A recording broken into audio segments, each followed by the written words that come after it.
നമ്മളെ ഈ സൈനസ് സെറ്റിങ്ങിന് ഏറ്റവും കൂടുതൽ ഉപയോഗിക്കുന്ന മരുന്ന് വെച്ചാൽ നമ്മൾ തുളസിയാതി എണ്ണയാണ് തലയിൽ വെക്കുന്നത്.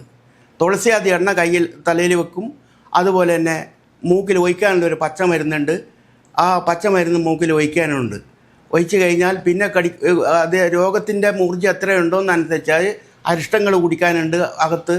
ഇതിന് മുട്ടയും ഉണക്കമീനും മാത്രമാണ് ഇതിന് പഥ്യം. വേറെ ഏത് ഭക്ഷണം കഴിക്കുന്നതിനും കുഴപ്പമില്ല. ഇത്രയും പഥ്യമേ ഉള്ളൂ. പച്ചവെള്ളത്ത് കുടിക്കുകയോ പച്ചവെള്ളത്ത് കുളിക്കാതിരിക്കുകയോ ചെയ്യുക. ചൂടുവെള്ളത്തിൽ ഉപയോഗിക്കുക. അതാണ് ഇതിൻ്റെ ഏറ്റവും വലിയ പ്രത്യേകത. പിന്നെ അരിഷ്ടങ്ങളുണ്ട്, മരുന്നുണ്ട്, എണ്ണയുണ്ട്. ഇതെല്ലാം ഈ കൂട്ടത്തിൽ യൂസ് ചെയ്യുന്നതാണ്. രോഗം എത്ര മൂർച്ചയുണ്ടോ ആ മൂർച്ച അനുസരിച്ചുള്ള മരുന്നാണ് നമ്മൾ യൂസ് ചെയ്യാൻ പറ്റുന്നത്. അത് തീർത്തും രോഗം നമ്മൾ ഭേദമാക്കും.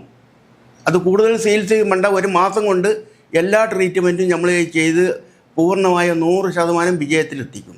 ഇത് കൊടുക്കുന്ന മരുന്ന് ശാസ്താമൃതം എന്ന് പറഞ്ഞൊരു ടോണിക്കാണ്. അതിനകത്ത് ശാസ്താമൃതം 200 മില്ലി ഉണ്ടാകുക. 100 മില്ലി തിപ്പല്യാസവും 100 മില്ലി കനകാസവും കൂടി ചേർത്ത് മിക്സാക്കിയിട്ടാണ് ഈ അരിഷ്ടം അവർക്ക് കൊടുക്കുന്നത്. മൂക്കിൽ ഒഴിക്കാനുള്ള ഒരു പച്ചമരുന്നുണ്ട്. അത് പച്ചമരുന്ന് ഇങ്ങനെ മുയൽച്ചെവനും പിന്നെ കീർനെല്ലിയും കൂടിയാണ് ഇതിന് പിന്നെ മൂക്കിൽ ഒഴിക്കുന്നത്. ഇത്രയും ഭാഗം ചെയ്തു കഴിഞ്ഞാൽ അവരുടെ രോഗം തീർത്തും ഭേദമാവും. തുളസിയാതി വെളിച്ചെണ്ണ തലയിൽ വെക്കുകയും ചെയ്യാം.